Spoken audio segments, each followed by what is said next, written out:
ارشاد فرماتے ہیں طلب العلم فریضۃ علی کل مسلم و مسلمہ. search for knowledge is necessary, is essential for every Muslim male and Muslim female. علم دین حاصل کرنا ہر مسلمان مرد اور عورت پر فرض ہے. مصطفیٰ ارشاد فرماتے ہیں اطلبوا العلم ولو کان بالسین. seek the knowledge even going to China, seek the knowledge even it being China. مصطفیٰ ارشاد فرماتے ہیں علم حاصل کرو. وعلى آله وصحبه أجمعين أما بعد فأعوذ بالله من الشيطان الرجيم بسم الله الرحمن الرحيم.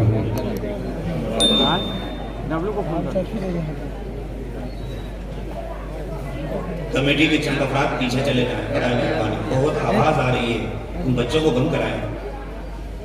دو چار لوگ چلے جائیں, دیکھ لیں. چلیں. اقرأ باسم ربك الذي خلق. آمنت بالله صدق الله العظيم وصدق رسوله النبي الأمين المتين الكريم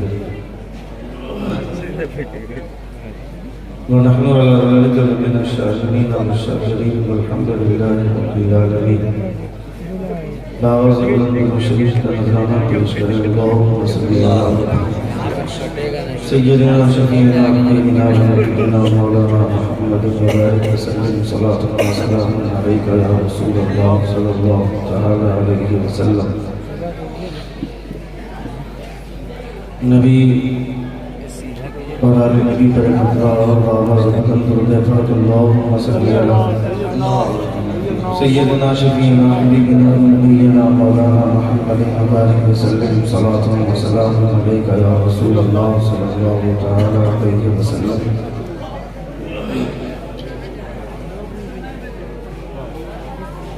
بڑی خوبصورت محفل, بڑا شاندار ڈیکوریشن. بیٹھنے کا حسین انداز,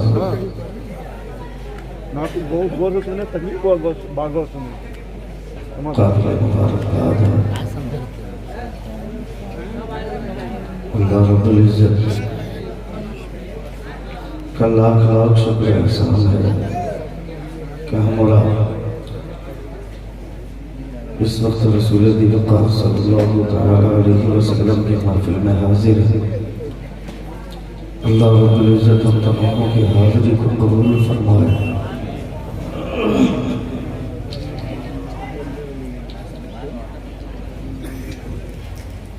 خواجہ غریب نواز کانفرنس میں آپ حضرات بیٹھ کر کئی زاویے سے اپنے آپ کو محظوظ کر رہے ہیں. علماء کرام کے بیانات, ثنا خان مصطفیٰ جان رحمت صلی اللہ تعالی علیہ وسلم کی نعت خوانی سب ملاحظہ کر رہے ہیں. اور رات کے جس حصے میں آپ بیٹھے ہوئے ہیں, اس حصے میں وہی لوگ بیٹھتے ہیں جن کے پاس جگر ہوتا ہے. اللہ رب العزت آپ کے اس حوصلے کو سلامت رکھے. حضرت اللہ مولانا مولانا غلام نبی صاحب قبلہ مصباح عبد اللہ الدورانی کا خطاب آپ نے سنا. حضرت مولانا غلام بانی صاحب مراد آبادی کی گفتگو ہوئی. اڑیسہ کا وہ قلندر محترم شاہزاد حسان کو آپ نے ملاحظہ فرمایا.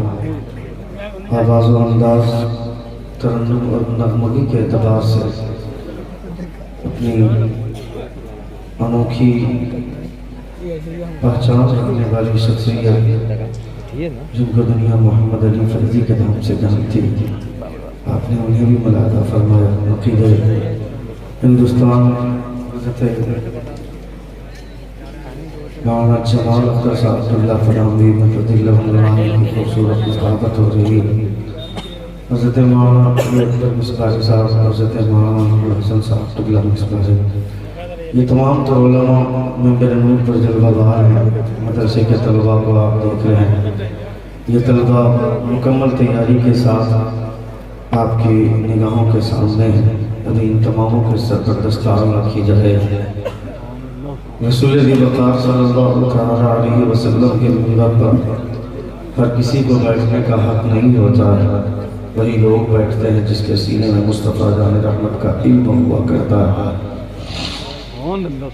نبی کونین صلی اللہ علیہ وسلم کے علم کی روشنی سے اپنے سینے کو جو منور اور تابناک کیا کرتا ہے، اللہ رب العزت اسے اس قابل بناتا ہے۔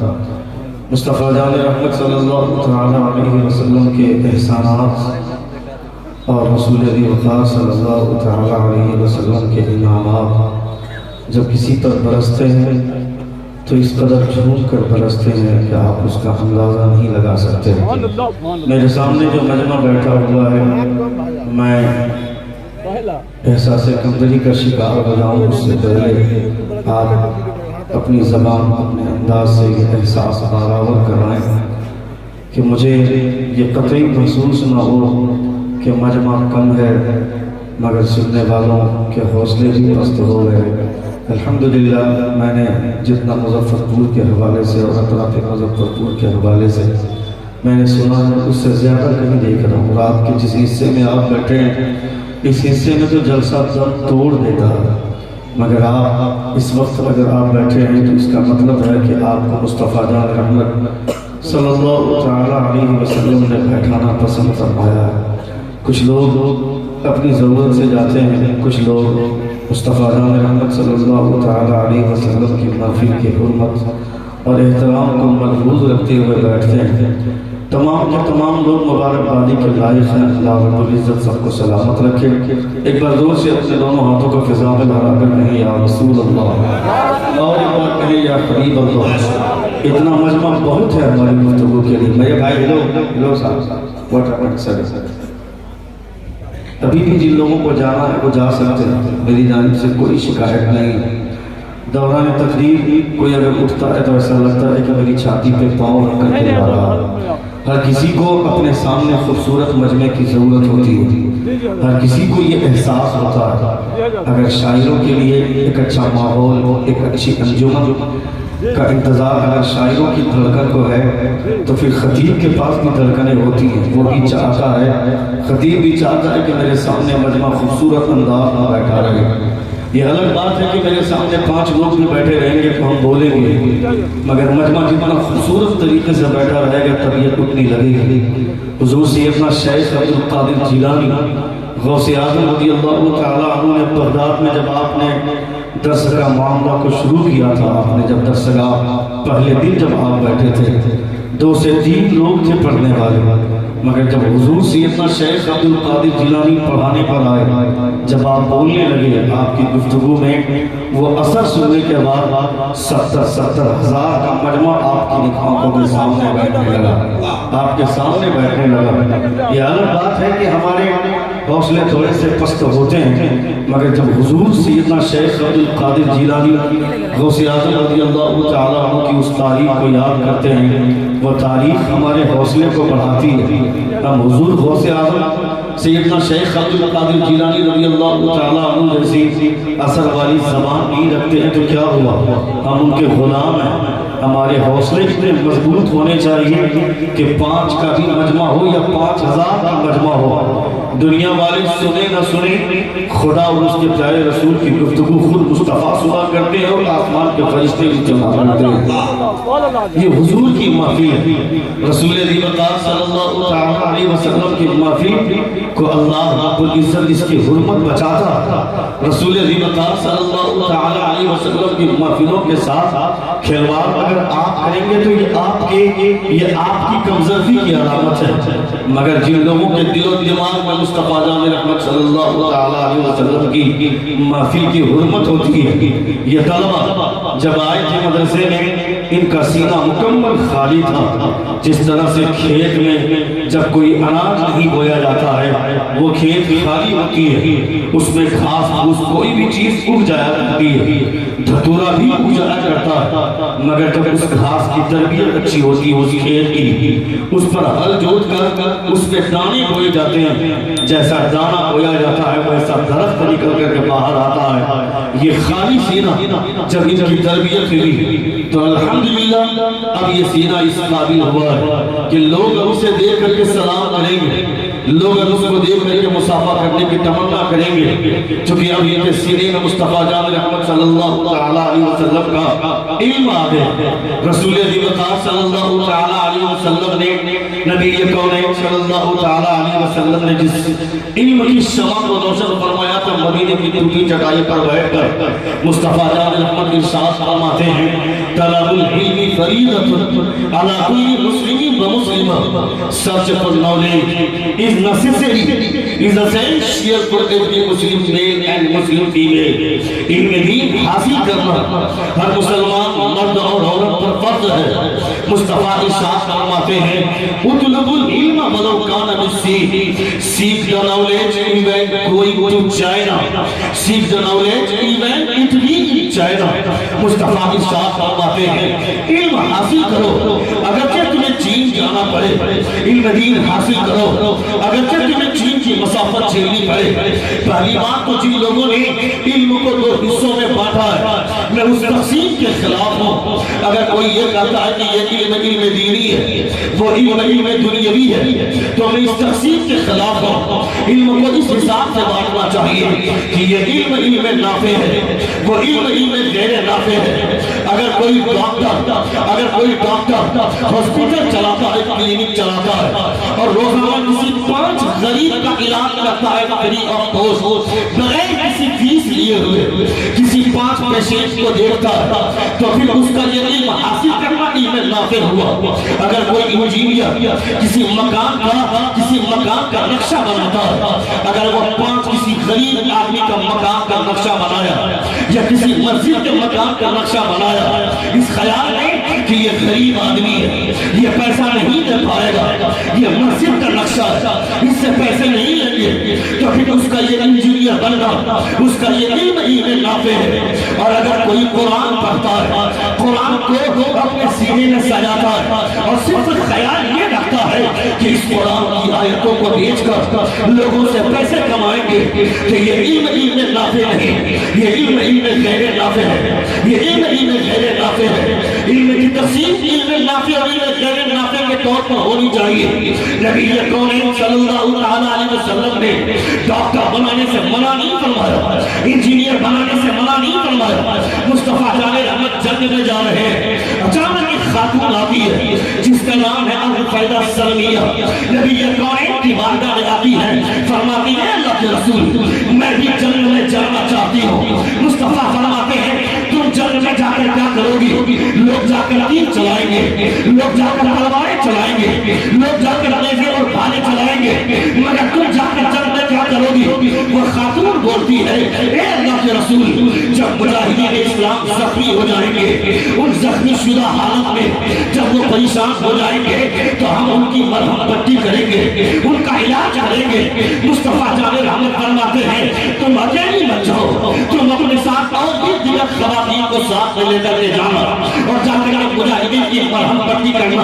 اس سے کیا مطلب ہوتا ہے؟ نبی کونین نے یہ تعلیمات دی, مصطفیٰ جان رحمت نے یہ تعلیم دی کہ اپنی بچیوں کو بھی ڈاکٹر بنانا چاہیے, اپنی بچیوں کو بھی انجینئر بنانا چاہیے, مگر اس کے دماغ میں انجینئر کی کمائی انجینئر بن جانے کے بعد جو پیسے کا نشہ سوار ہے اس نشے کو اتارنا باپ کی ذمہ داری ہے. ڈاکٹر بننے کے بعد جو پیسے کا نشہ سوار ہے اس نشے کو اتارنا اس کے باپ کی ذمہ داری ہے. اگر تمہارے سماج میں کوئی ڈاکٹر بنتا ہے, انجینئر بنتا ہے, پروفیسر بنتا ہے, لیکچرر بنتا ہے تو اپنے آپ میں بہت زیادہ موچ میں گھی لگا کر چلنے کی ضرورت نہیں ہے اور مولویوں کو ہدایت کی نگاہ سے دیکھنے کی ضرورت نہیں ہے. مصطفیٰ جان رحمت سے پوچھتے ہیں اے مصطفیٰ یہ ڈاکٹر ہے اپنے آپ کو بہتر بولتا ہے, یہ انجینئر ہے اپنے آپ کو بہتر بولتا ہے, یہ پروفیسر ہے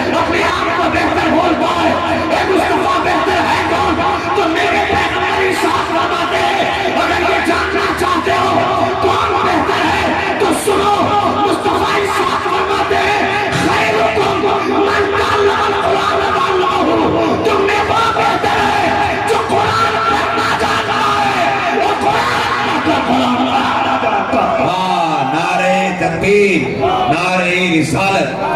کو تھوڑا سا ان کو تھوڑا سا اقرأ بسم ربک الذی خلق، read the name of your sustainer who created the human being from the blood clot، پڑھو اپنے رب کے نام سے جس نے خون کے لوتھڑے سے تمہیں پیدا فرمایا۔ یہ اللہ رب العزت نے قرآن مقدس کی سب سے پہلی وحی میں ہماری زمین کو جھنجھوڑنے کی کوشش کی۔ اللہ رب العزت نے دنیا کے تمام انسانوں کو کہ زمین کو جھنجھوڑا کہ تمہیں پڑھنا چاہیے۔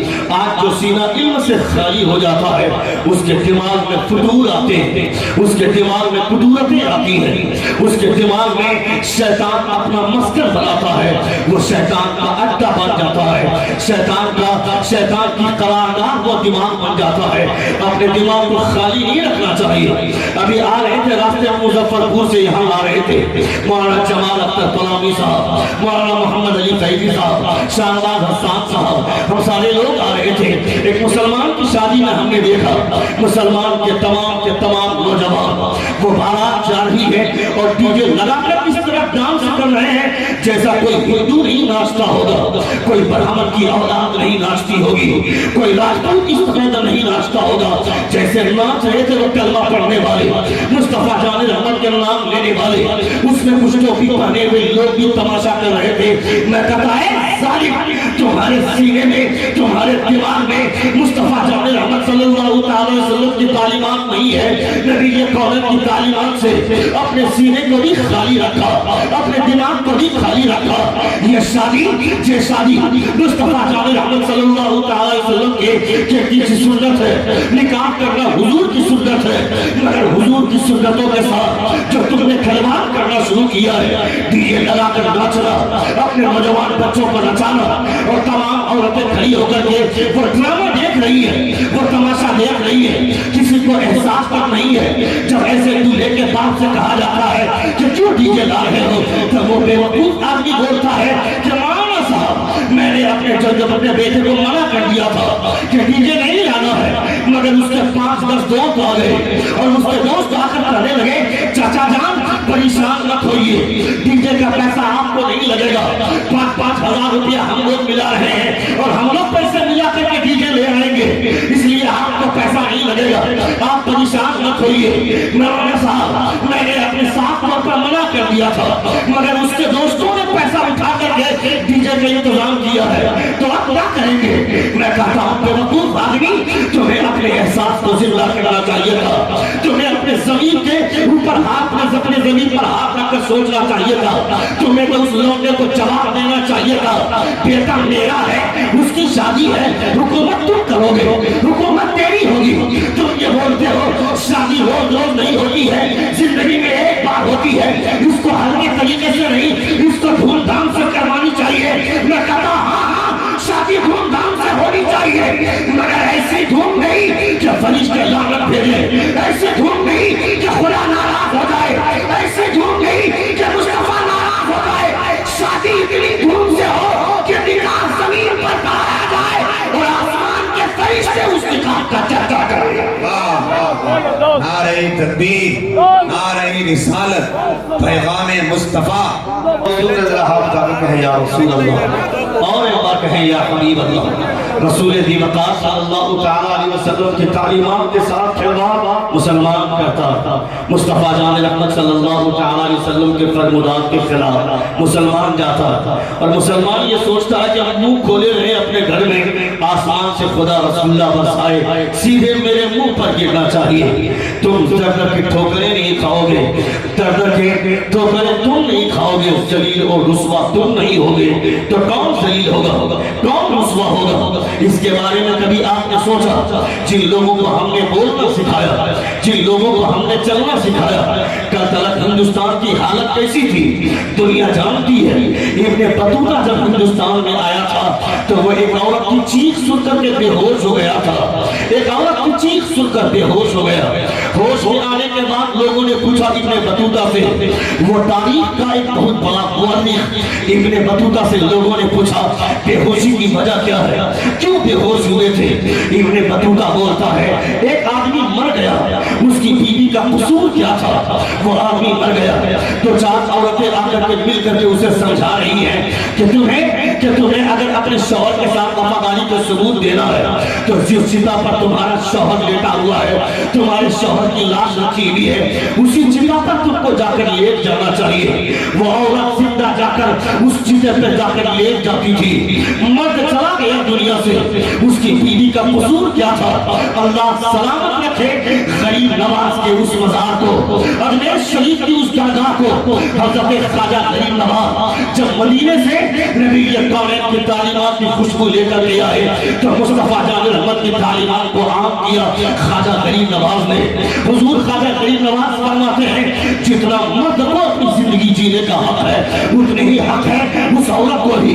مرد اگر دنیا سے چلا گیا تو اس عورت کا اس میں کوئی حق نہیں ہے، عورت کا کوئی قصور نہیں ہے۔ اللہ فرماتا ہے وَيَسْأَلُونَكَ عَنِ الرُّوحِ قُلِ الرُّوحُ مِنْ أَمْرِ رَبِّي۔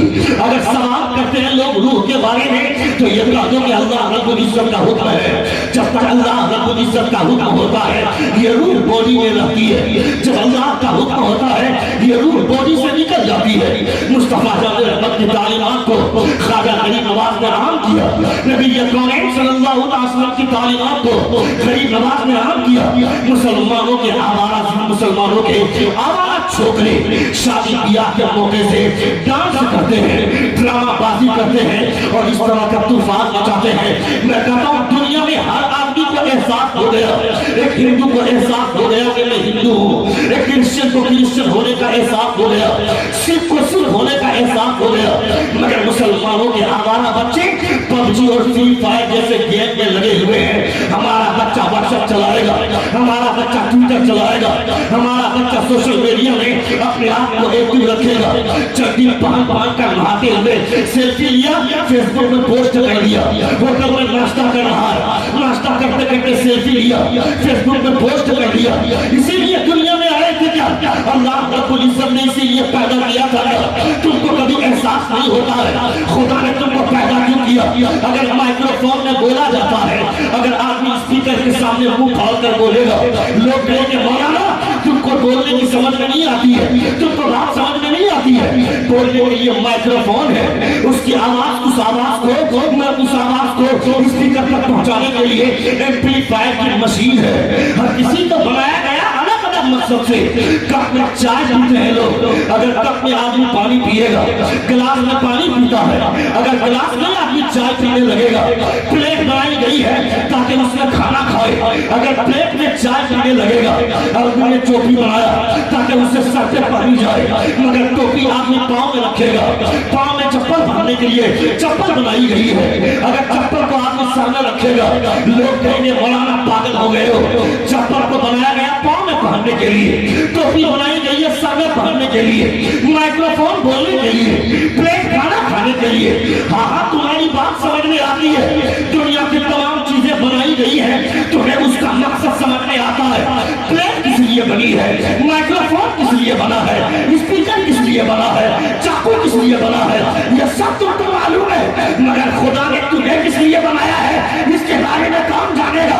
یہ تمہاری ضرورت کی چیزیں ہیں۔ چلو خدا سے پوچھتے ہیں تو اللہ فرماتا ہے وَمَا خَلَقْتُ الْجِنَّ وَالْإِنسَ إِلَّا لِيَعْبُدُونِ۔ ہم نے انسان اور جنات کو اگر پیدا کیا ہے تو صرف اپنی عبادت کے لیے پیدا کیا ہے۔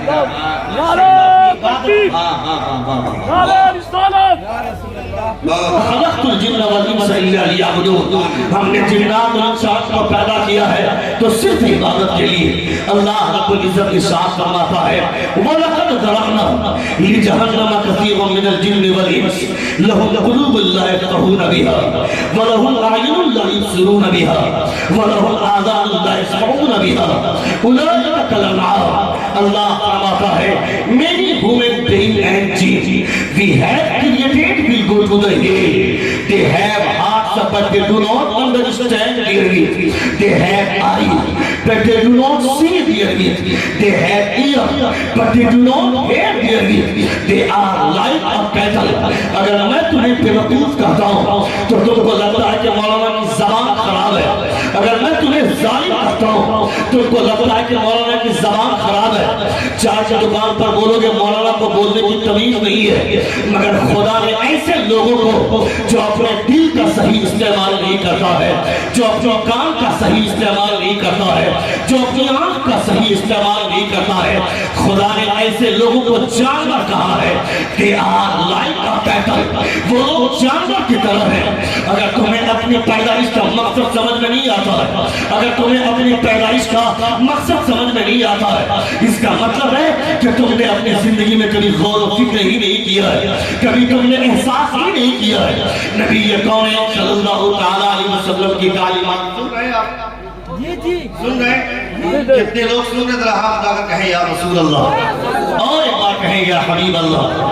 اللہ رب العزت کا لاکھ لاکھ شکر احسان ہے. یہ مدرسے کی دستار بندی کا جلسہ ہے. اس دستار بندی کے جلسے میں اتنی دھوم دھام منانے سے اس جلسے کو کرنے کی کیا ضرورت ہے؟ کیا ضرورت ہے اتنے خوبصورت طریقے سے ڈیکوریشن کرنے کی؟ کیا ضرورت ہے اتنے شاندار طریقے سے سجانے کی؟ اتنے سارے علماء کو بلا کر, اتنے پیسے خرچ کر کے, اتنے لوگوں کو بلا کر کے اتنی دھوم دھام سے حضور کی محفل سجانے کا کیا مطلب ہے؟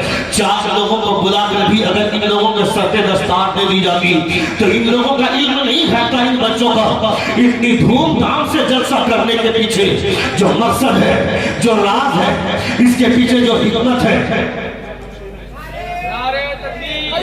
اس وقت مصطفیٰ جان رحمت صلی اللہ تعالیٰ علیہ وسلم کی محفل